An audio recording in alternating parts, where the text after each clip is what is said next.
No worries.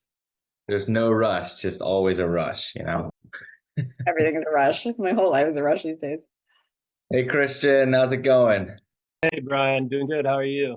Good, good. Thanks for doing this again. I basically am just gonna throw it over to you, but sorry I was late to starting this thing up. No, no worries at all. How's everybody doing?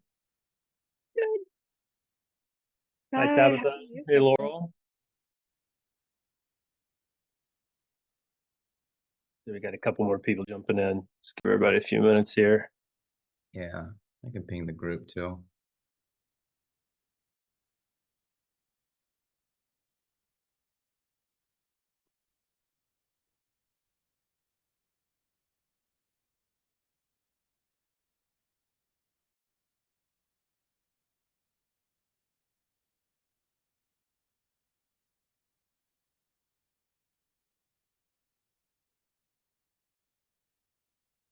Can y'all hear that wind on my speaker? We have No, like we have like 40-mile-per-hour gusts of wind outside right now. It's crazy. It's like shaking my whole house.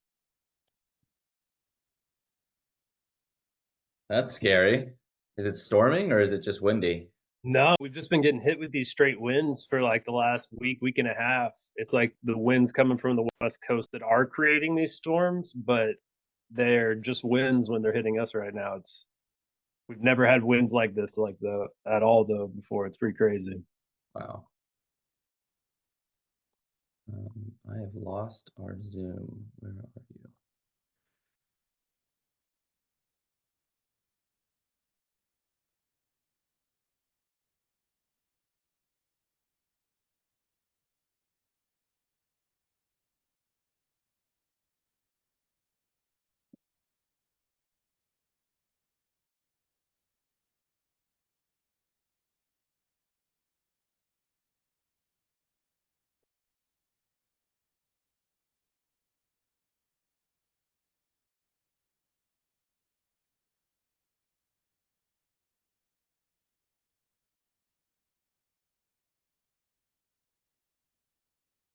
All right, Brian, you want to go get started at 105, and then anybody else that joins from there, we'll catch them up.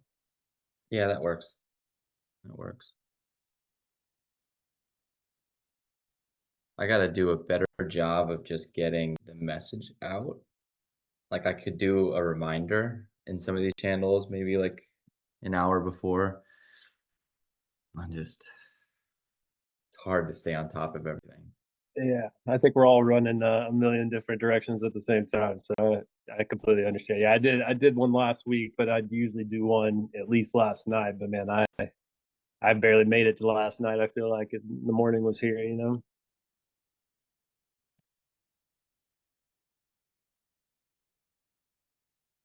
All right, well, we'll go ahead and get started, and we'll see if anybody else joins. But hey, thank you guys for joining again. This is our second session of Tech Tuesday.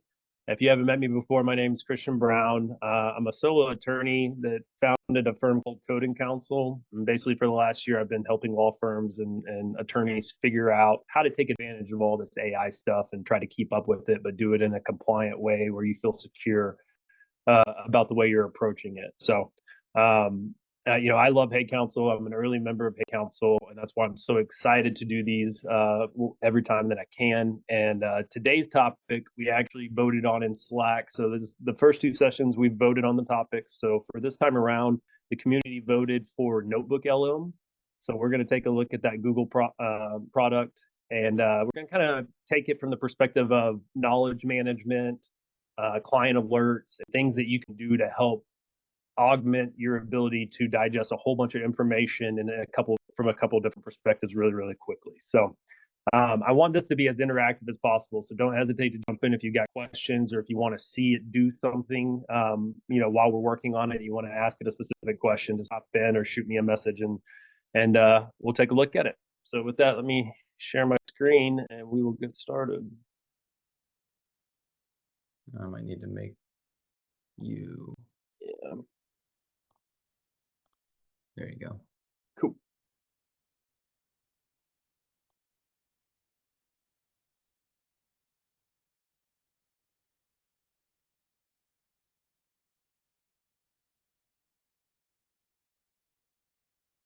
Okay. How many people have used Notebook LLM or taken a look at it on here? If you just want to shout it out or send a reaction. Has anybody? I think I did right when it came out. Okay. What drew you to it? What was it that caught your attention, if you remember, Brian? It was the podcast like format. I think someone shared something where it was a legal tech person, I think, where two people were talking about like a really boring topic, but it was like in this podcast back and forth, and I was like, that's funny. Yeah. Yeah, it's what's pretty crazy about it is it was an internal product that Google was developing for themselves. They were just playing around with some large language models to see if they could get it to be able to digest a whole bunch of information and talk back and forth in a way that it made sense, right? And that from that, it honestly has become Google's biggest AI product so far, and it's pretty impressive what they've been able to put together. So you're looking at it, kind of their homepage here, but the idea is it's supposed to be an augmentation for whatever type of work you're doing, right? If you're working with a lot of data, a lot of documents, a lot of information, it's supposed to be able to give you the ability to digest that information very quickly and then look at it from different perspectives that can be helpful depending on what that use case is. So they kind of pitch it as this personalized AI research assistant. I feel like that's probably overused at this point, right? Everything is an assistant to help you with this or that. I like to focus specifically on the skills that it can help, particularly in our legal practices when we're working with our clients or we're working in a particular case. So one of Hey, the, yeah, sorry, I don't mean to interrupt you. I'm just at the outside a little bit confused. Like, how should I think about this as like distinct from ChatGPT or GCA? I mean, all of these like tools are things that like take large amounts of information and distill it down and like give me like good summaries of them. So like, why do I want like this thing? To Brian's point, I was like, oh, podcast sounds interesting. What is that about? But like otherwise, like, why would I go to this as opposed to anything else that I kind of already have in my tech stack? yeah, that's a great question. I think first and foremost, if you're already built on a Google tech stack, like a lot of small organizations are, it's already featured in right into most of the products there. So if you're already got all of your documents in a Google Drive, you've got all that information available to you to work with within Notebook LM. So it kind of creates that one platform where you can continue your work within that space. I think outside of that, one of the big benefits of using the Gemini 2.0 model is one that it's really good from a multimodal standpoint, meaning they can take in a lot of different sources. So you'll see you can do PDFs, websites, YouTube videos, audio files. There's a lot more source capability than you'll see in some of the other platforms. ChatGPT does a pretty good job, but this is probably the most robust source platform that I've seen. And so that can be really useful, especially when you're working with all those different formats. But also, Gemini's models have a very large context window. So when you're talking to ChatGPT, even if you're working with a custom GPT, you're going to be limited to how many documents you can upload and how much of a prompt you can give it to be able to control it. You have a lot more space with that within the Notebook LM space. And so it gives you, I believe, you get up to 50 sources to load within a knowledge base for one of your notebooks. And so that can be 200,000 words per source and up to 200 megabytes. So that's a huge source set compared to really any of the other platforms. The closest I've seen is Perplexity, but you're paying for those that space to be able to hold all of that. So that would be my first tenet if I'm looking for somebody that this is a great tool for. The second is the audio feature. It is a unique podcast feature that you're not seeing built into any other platforms really yet. And I do think people are finding it useful both for their personal learning and knowledge, but also to be able to create client alerts and things like that. So great question. Thank you. Mm-hmm. Yeah, so kind of along those lines, right? Once you're able to upload your sources, and we're going to take a look at what that looks like and go through some examples here. What's really neat about it is some of the features they've built in from the instant insights. So everything from if you're trying to create a study guide for yourself to a frequently asked questions page to a table of contents, they really have some already pre-prompted tools that are there for you, so you don't have to figure out and try to tell the model what you want from it. It's already designed to do those things with the click of the button, and so it can be really, really quick to get through that information. And then I think what becomes important to us and why I like working with a repository like this is its ability to not only tell you the sources, but go back directly to your source documents and show you the source text within your document yourself. So I found that it does a better job of that than many of the other tools that I've worked with.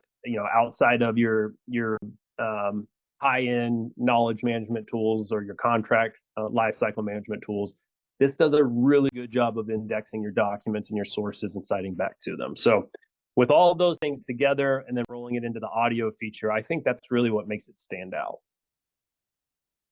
So let's take a look at what does it look like, right? If you're going to be signing up, if you're going to be working with this. What you're looking at here is their AI platform. So this is essentially a 3-window pane that's going to have all of the different tools that you're going to work with.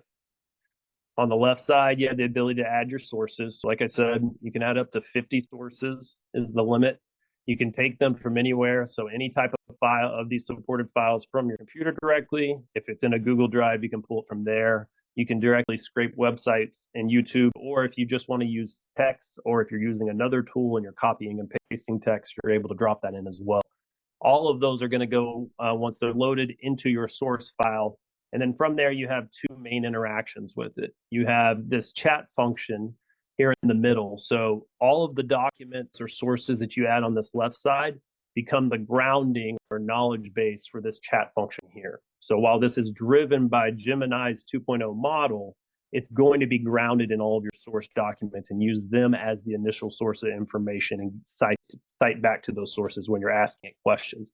And this is a full-on chat function. So you can ask it questions about your documents. You can have a continuing conversation. And then you are able to also take that information and then create sources out of that information. So from this conversation, you can pull it into notes, save those into sources, and drop them in here and create your own grounding knowledge and information for the model to be able to respond to.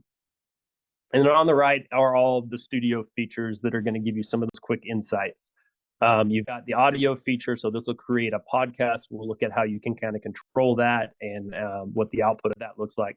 But you also have the ability to create a study guide from all of the sources, a briefing doc, frequently asked questions, a timeline, and then I'll show you how you can create a few other things with it as well.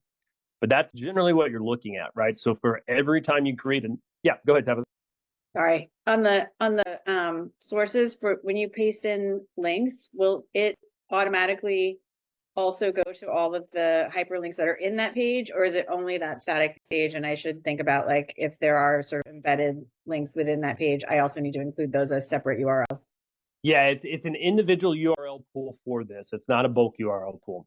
I do have another tool that if you're looking for something like that can do something like that. But yeah, for this one, they've only built in the individual, and it's pulling the text, so it's not pulling the website as an image like some tools will. Okay. So that can make a difference depending on what you're trying to capture. Understood. Thank you. Mm-hmm. Outside of that, I'm trying to think what the other unique file types. Audio, it's just going to convert it down and transcript it. Markdown, it's going to work just as well as text, HTML, any of those different formats. It's done a good job of handling. The one thing it doesn't do right now that I think they will eventually get is if you have documents like Microsoft Word documents in Google Drive, if there are changes made to that document after you upload it to the knowledge base or to the notebook, it doesn't import those changes every time that the document gets changed in the future. You would have to re-upload it. So it's just taking a copy of how it exists at the time. So I think that's something, though, that especially with the enterprise function, that will change, that you will see essentially Google Drive become a live knowledge base for a tool like this, because you could understand the power of that if you're able to constantly interact with it. All right, I'm going to flip over to a notebook that I've already kind of set up and worked through, because I want to be able to show you guys all the features in the time that we have. So I added over here, I'm looking at some stuff related to IP and generative AI. So I'm trying to get my head wrapped around all of the components of that. So I added over here just a couple of websites, a couple of PDFs that I pulled from it. And I just wanted to quickly show you guys all of the features that are built in and how quick and easy it is to use them. So right away, once you've added your sources, or as you continue to add sources, this middle chat function creates a summary overview for you of all of those sources and kind of tries to synthesize them into one topic or conversation that you're having. And then from this is really where you can start to have however depth of whatever level of depth conversation you want to have with the tool. So you could start by I've got some questions that's already highlighted on here. You can start by just asking it questions, and it's going to go back to these documents, answer those questions, and give you those sources. But from there, you can take that information and start to use it in different ways. So let it answer this question. Okay. So here, it's going to go through and answer, excuse me, going to go through, answer my question. And for every answer, just by hovering over it, I can see the text that came from and what document, but I can also click into it and get that document pulled up over here on the left. And I can see my source text, the way that it's seeing it, right? So it's read this PDF and scanned it in like this. I can also use some of the features of the guide for this document specifically. So I've got a summary of this document and a set of key topics that it's highlighted for me right here.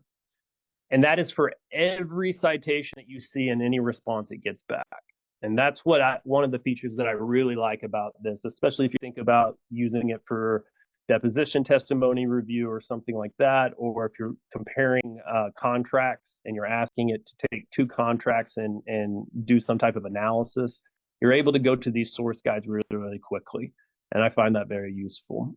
Same with this chat. If for some reason you've had a nice long conversation and you want to take all this information and capture it, you're able to save it as a note, and it takes that whole chat with your sources and citations and pulls it over here.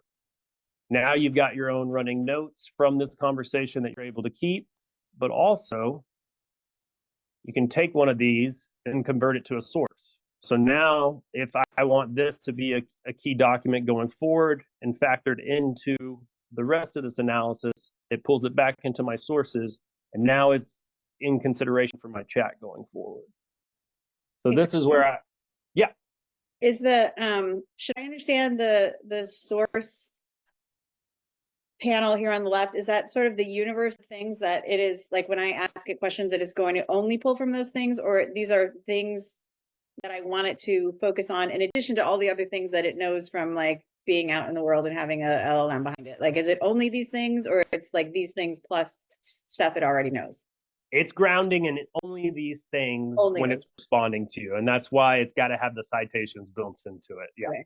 Yeah. And that's where you get the control, because as powerful as the model is, a lot of the times when you're doing this work, you need to be able to control it and kind of give it those guardrails. I don't need current web information, or I don't need you to go be creative, right? I need you to stick with these documents. So yeah, completely grounded in your sources here. And so, like, for example, I added that seventh source. You can see down here, it's already telling me the 7 sources that it's going to be responding to from this question. Okay, cool. So I can add that as a source. I'm going to take that back out because I don't want to leave it as a source. As easy as that, I can delete it. You can also rename these sources if you got some kind of naming convention or something you're using for a project. You're able to fully control that. So with this chat, I could go on with this chat for a while, but sometimes there's just things that are pre-built in that I need, right? So for example, if I was quickly trying to understand all of these different topics, it will create a study guide with the click a button based on those sources. I can keep working while it's creating that study guide, but once that study guide is done, I'm able to use that study guide for a lot of different purposes.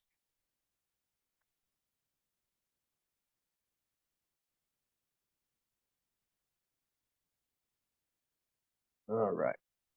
So you can see here on the right very quickly, it's created me a study guide outline. It's got a set of questions that it's set up for me to go through.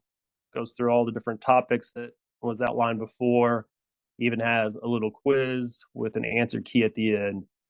Basically, to take all that information and a glossary of key terms, take all that information and make it super digestible, super quickly. And I think that's how I describe this tool to people that are trying to work with it initially. Is you want to be thinking about how can you take a whole bunch of information or a whole bunch of something that you had to do before and digest it quicker, and start there and move on. quickly, two other features. I love this frequently asked questions feature. I'm actually using it right now to redesign my frequently asked questions web page. Side note, something that I was reading about that you guys might be interested in on the SEO side, with the rise of large language models, particularly Perplexity and ChatGPT using web search functions, we are starting to see SEO change a little bit, where frequently asked question pages on particularly law firms can make them hit high in large language model search results. So if you don't have a frequently asked questions page on your website and you want to do a little experiment, I would suggest maybe adding it and trying to build it so that it gets hit by Perplexity or ChatGPT when they do a search. And they're saying that could be a whole new SEO market completely. So I thought that was pretty fascinating. So, but here you can see very quickly, you got a frequently asked questions page going through all of these very dense topics, right? But breaking it down to where it's something that you could utilize on your website, send to your clients as a client alert, so many things so quickly, and that's really one of the benefits. I also like this one, particularly for litigation. So it'll create a timeline of all the important dates or information that it's going to find across all your sources. These aren't the perfect source to do that from, right? Because this isn't necessarily a timeline-based analysis, but I usually think about it along the lines, I've used it for deposition testimony, and I've also used it for procedural history when I'm looking across, 2 years of filings and I want to put together, okay, what has happened and what was each of the filings. It'll go through and do that. Here, it's taking all the main events related to these articles and creating a timeline all the way back to 1884 when we saw some of the first copyright cases. And it just goes through and at a minimum gives you a draft to start with, is usually the way I think about it, right? I could take from this, drop it into a Word document or Excel file and probably save myself half the time it would take to pull all this information out myself, right? And that's where I think this tool can be incredibly beneficial. Let me pause there before we dive into like the audio features or doing anything else. And any questions or any functions you guys want to see or work through right now? Are the if you want to do other things besides study guides and FAQs, like where do you tell it to do that? Let's see. I want to say that's a good question because I don't think I've triggered one outside of this preset one. Let's see, can I add? No, these are notes. Let me get back to you on that, Tabitha. I'm not sure. Before there was a feature here where you could just add in like instructions, but I don't see it here anymore. So I'm wondering if maybe they changed that part. It's like this is where you can give instructions on the audio side. They used to have a feature like this for this quick hit insights down here, but I'll do some research. I'll circle back and send what I find. Thank you. I wonder, create a chart. Is it like add note? What does that mean? Add note. So this is basically a blank Oh. notepad. And you can go in and write your notes, but then you still have that same function to convert it to a source. Got it. Yeah. Okay, so it does have some charting for abilities within itself as well. So you can convert things into a chart format, still pulling in your sources, and then save that as a note. Yeah. I'll see what else I can find, but that's as much as I see with this part. Any other questions?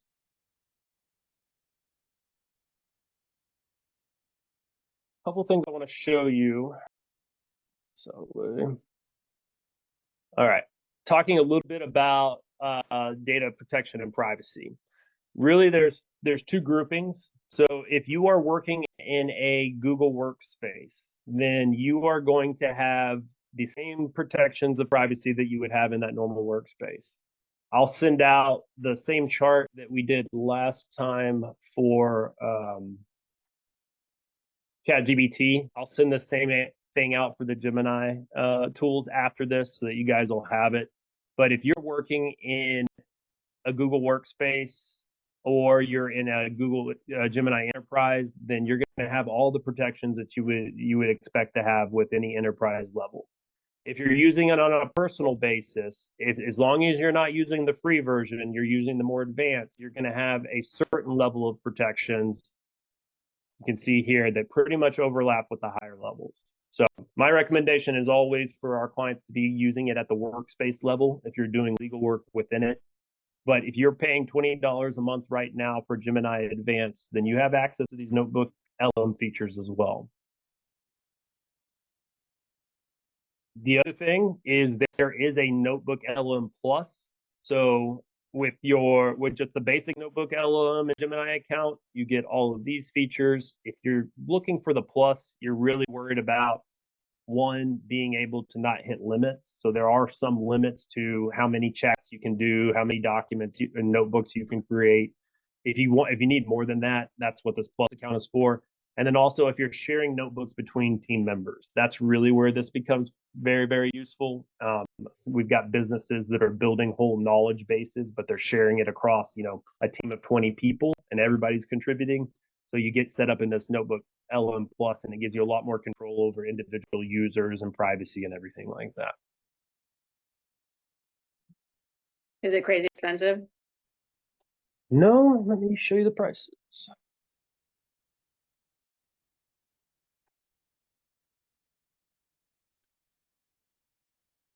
Oh, my screen is giving me an issue here. Okay.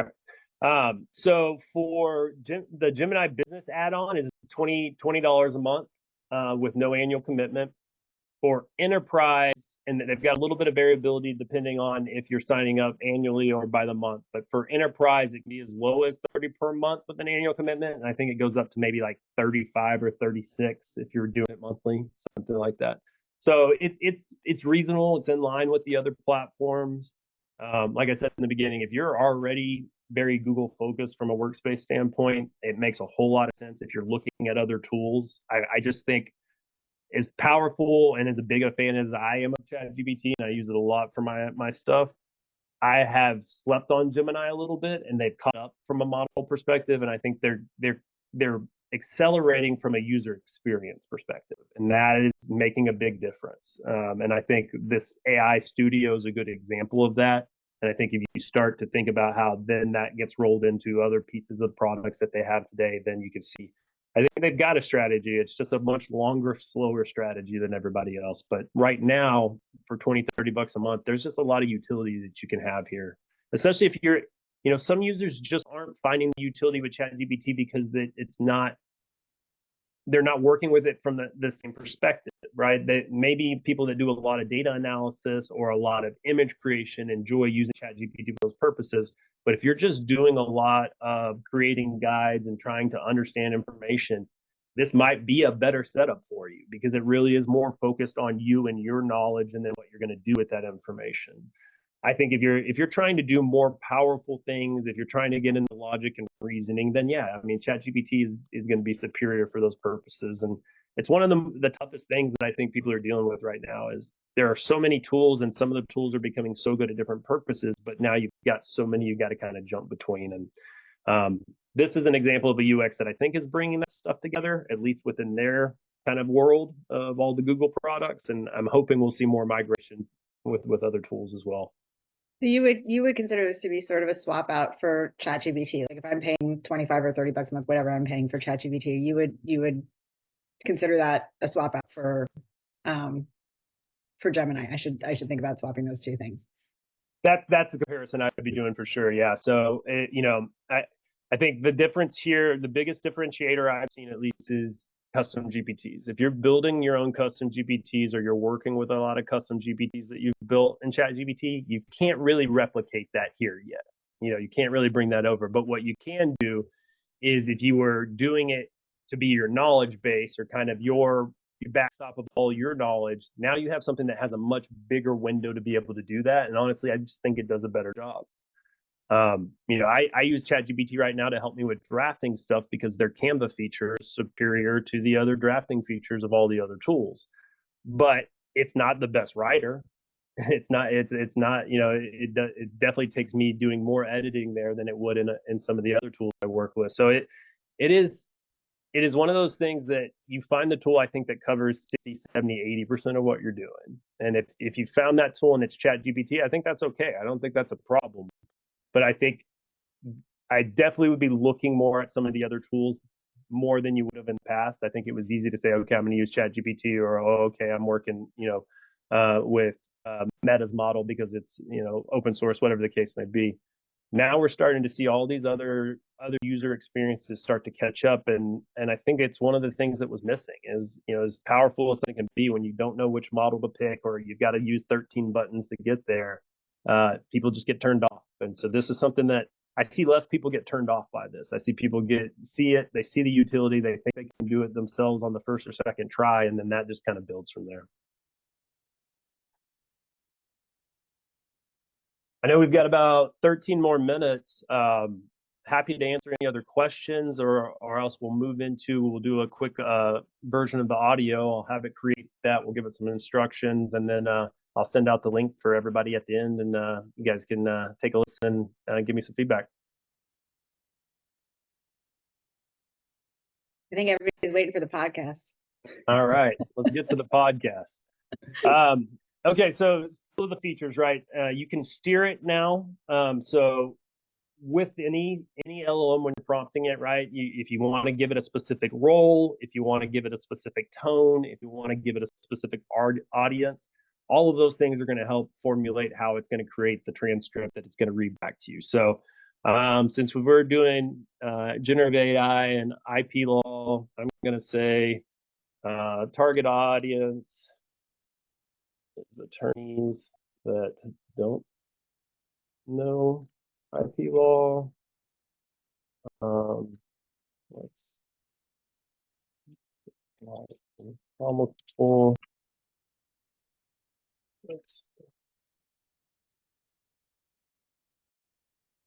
Is it always like two people talking to each other? It is for the regular notebook LLM, but they have a feature now where you can join in, and I actually haven't tried it yet. So I'm curious like to you see. as a human being can join in and like talk to the AI? Yeah. Oh, that's fucking cool. Okay. Yeah. I might want to switch. You might have just sold me the new thing. I'm gonna do that. Yeah, we're gonna give it. It's gonna take a couple minutes. We're gonna give it those 6 sources and those few instructions, and then we'll let it generate this. But yeah, the newest feature they were releasing, I was just reading about it before. Let me see.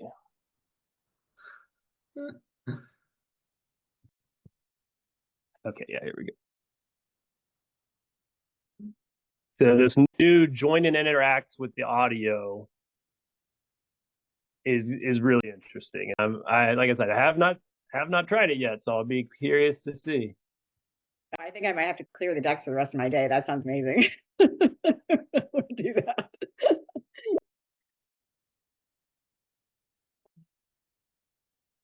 Be really funny to have like multiple humans talking with multiple AI. Right, Just, hey, council should just have a podcast where like half the hosts are AI and half are human.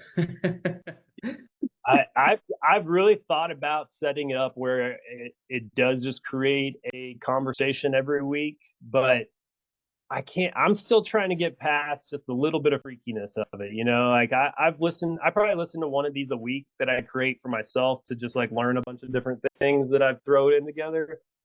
But after listening to that voice so many times, there's still just a little bit of creepiness to it.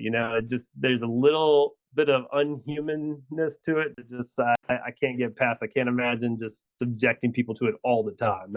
I'm trying to get past that hurdle myself. Yeah, I mean, I think it's crazy that we're here. Like 3 years ago, this was science fiction, and now it's very real. I'm living in that Her movie now. Yeah, Talking to machines all day. legitimately, yeah. The sci-fi writers have warned us about this for decades, so here we go. We're in the middle of an Orwellian nightmare as far as I can tell. So Oh, that's true too. I mean, when my 14-year-old can read Orwell and make the connections. You're like, oh, this sounds vaguely familiar. While that's loading, I thought I'd just show you guys, if you haven't experimented with ChatGPT's research function. That's what I've been messing with most recently, right? So they've got their new GPT 4.5 model, but it's supposed to be able to do deep research. So this is an example of a chat I was working on, looking at. You might be sharing something else. I don't know if you're seeing it. Yeah, hold on, let me see.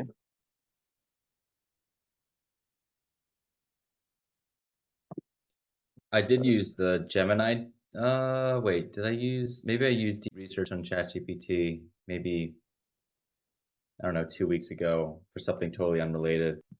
Um, and I was blown away by the results. I mean, it's crazy. Yeah. I asked it like some really like goofy thing because I was swimming with a friend who was in like a more aerodynamic like swimsuit than I was in. I was just in a basic swimsuit and he was like full like jammers. And he told me something crazy like it takes off like 5 seconds for every lap or something. The fact that I'm wearing a normal swimsuit, and I didn't believe him. So I basically asked deep research to like research it, and it went through all these studies on like aerodynamics and then anecdotal studies and pulled from Reddit and then it pulled from scientific studies and drafted this long thing. And I was like, that is insane that I asked one question, clicked a button, and got like a college like level research paper. Yeah, it really is wild. And I think especially as more voice interaction comes online. So right now, like in the morning, I go on a 30-minute walk with my dog and I just have a conversation with my thoughts about it in the morning. And then at the end of that, it goes out and just takes those thoughts and expands upon them and like does deep research. So this is an example of one. I was just trying to think out loud of like a list of 50 legal actions that we take that AI could affect today. And so all of this, everything here was just me talking to it. It came back and asked me these questions.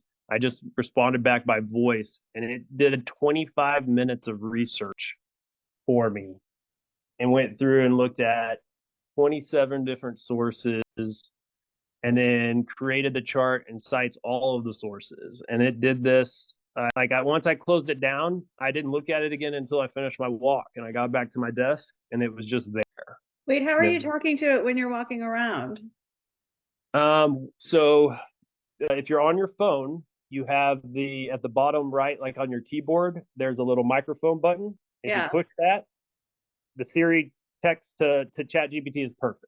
I have no problems with it. So I don't type in most of my conversations anymore. I just text it in. You can also use the voice if you want to have a voice chat with it. I don't love talking to it. I just love being able to dictate to it. So right at the bottom. Have ChatGPT open as like on a browser window, like on your Google Chrome or something, and then use the talk to text thing on your phone? Yeah, so if you're trying to do it on your computer, just right down here at the bottom, you'll see this little microphone. When you click on that, you can talk to it and it'll transcribe there. So that's the easiest way to do it on the computer if you're not in voice mode. If you click on this little circle right here, it'll go into voice mode and you can just have a conversation with. Wait, that's on your phone or that's on your desktop? This is on my desktop right now. How do you do it on your phone? And you can do it on your phone as well. Yeah. So on your phone, if you open up the ChatGPT app, in the chat at the bottom, you'll have two options. You can do the same thing where you can transcribe it within ChatGPT with that little microphone. Let's see if I can. Try to see if I can share my phone screen on here. I thought I could, but I don't think I can. Okay. But yeah, there'll be two options.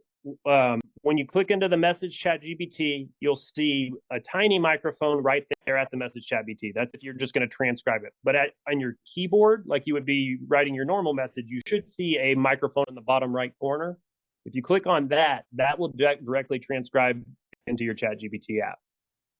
So you talk to that, transcribe it, hit send, it comes back, push that again, transcribe it again. And that's how I do all of it. If you have I think a 16 or newer, or maybe 15 or newer, you can even create the side button action, where every time you push the side button, you could just talk to ChatGPT directly. Yeah, I thought that my phone was too old for the ChatGPT app, but maybe I was wrong about that. What kind of phone do you have? It's an iPhone, but it's like a million years old. And by that, I mean like 4 years old. You should be okay. So I think it's 12. I think it was the 12 is the cutoff. I've got a 14, and the app works fine from a 14. I think if it was older than 12, you might be in trouble, but they're just discontinuing those phones in general, so you can be in trouble. It's a 13. I believe on a 13 it should work.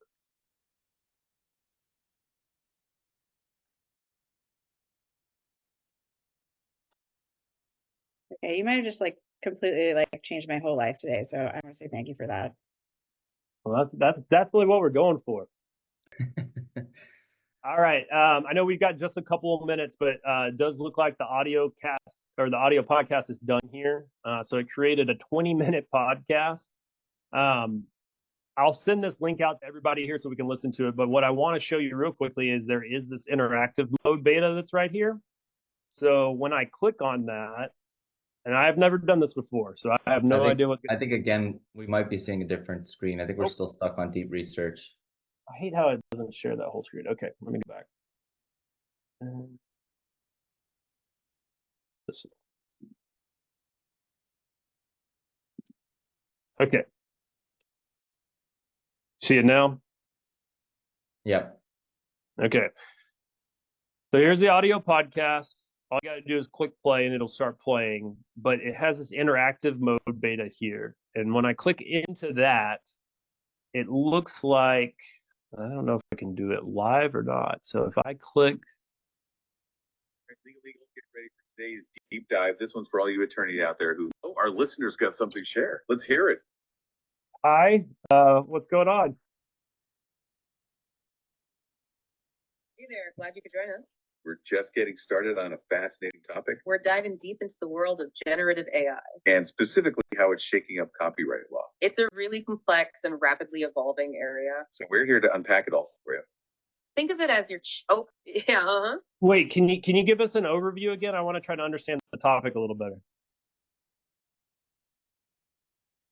Absolutely, no problem at all. That's what we're here for. So in a nutshell, we're looking at how artificial intelligence, Specifically the kind that can create new things like text and images. that SGM is bumping up against existing copyright laws. Think about who owns the copyright when an AI creates something.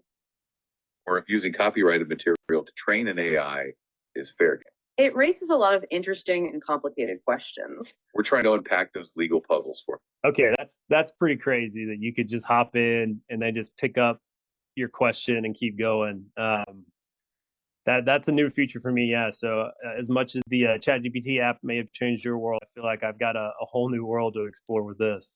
Yeah, they're also like a little too much like a married couple that's been married for 60 years and can finish each other's Who are these sentences. people? Yeah. And my understanding is they are the Notebook Plus account that they're creating, they're looking to expand those features. So you can change who the characters are. You could even use your own voice. So like you could transcribe your voice and make it into your podcast with your actual audio, as opposed to those guys. So yeah, there's going to be some really cool things. And there's already like 3 or 4 versions of this from an open source perspective that exist out there. So you can piece these things together as your own little platforms. But I think if you're already using Google, if you're interested in Gemini, I think there's a whole lot here that could be helpful just individually, but from a practice standpoint, I'm already trying to think of ways of how I feed this in as something bigger for me outside of just client alerts. Because I use this right now to create client alerts in an audio format so that I can send out both a newsletter and an audio podcast to my clients on different topics, depending on which client I'm working with. So that's been my main use case up to this point, but these are some pretty cool features that are developing quickly. It's awesome. Crazy. All right. I think we're right at time, guys. I appreciate you joining. I'll send out the link to the full podcast so you guys can take a listen. But also, you guys go in and experiment and stuff. Send me your results. Send me the link to your podcast. I want to listen to it. And maybe we even send some in the Slack channels and see if we can get some other people interested. But yeah, I think this is a really cool tool. If you've got other questions about it or concerns, just shoot me a message or give me a shout and we can talk about it some more. Brian, we need a Hey Council like podcast channel. Like everybody's podcast should be up there. That'd be cool. Yeah, it would be cool. I wonder, maybe I'll spin up a different channel for like, I don't know, for Like if you could like subscribe to it on your like, your Spotify or your Apple Podcasts and like have everybody's like podcasts available on their different like topics, that would be really cool. I would Yeah. I would I subscribe. don't, how do you get on Spotify? Let's ask GPT. I feel like these things are knowable.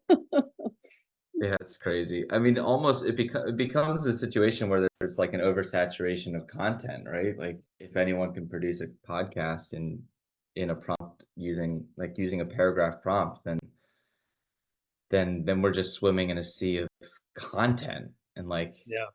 what do we I do? already feel like that. That's kind of where we are. Maybe it's Same. because I'm getting older and becoming more alive. Like I Yeah. struggle as it is. Yeah, it's one other thing I'm curious about is I have a lot of podcasts that I really like. I like the style of them. I like the hosts. So I'm wondering how much I can influence my podcast if I feed in like transcripts from those or YouTube videos of some of those podcasts, since you can do sources of audio and video. I'm wondering how much you can influence. I already know one crazy project that somebody did is they wrote custom notes or instructions for it and gave it a source, and basically revealed to itself that it was an AI doing a podcast. And the conversation went haywire because it was like, it made it seem like it was self-discovering that it was an AI the way they wrote the instructions. It wasn't, but the way they made it talk, it was pretty freaky to hear. So there's gonna be some interesting, goofy things I think that happen with tools like this, and then there's a lot of challenges. There's obviously a lot of copyright concerns. There's a lot of voice concerns as far as being able to take other people's voices and create very convincing things that they say. As always, as powerful as this can be, there's responsibility that comes with it. I got some ideas. Well, I think like if you can actually like if you can use your own voice to talk to the AI asking you questions, I think that's probably like better than like AI people talking to each other, right? Because at least you still get some like element of authenticity in a human being that people are like hopefully trying to connect to. So maybe I'll throw down the money and try to see if I can get that other thing up and running, because that would be really cool. I like that idea. I love it. Whatever you come up with, if you want to share anything, I'll try to spin up a channel maybe that's like something along the lines of messing with ChatGPT and friends, and just have a channel where we can post some stuff that we're playing around with. GPT and friends. I like it. Cool. Thanks. All right. Thanks so much, Christian. Awesome. Thanks, Brian. Thanks, everybody. Bye. See you guys soon. Bye.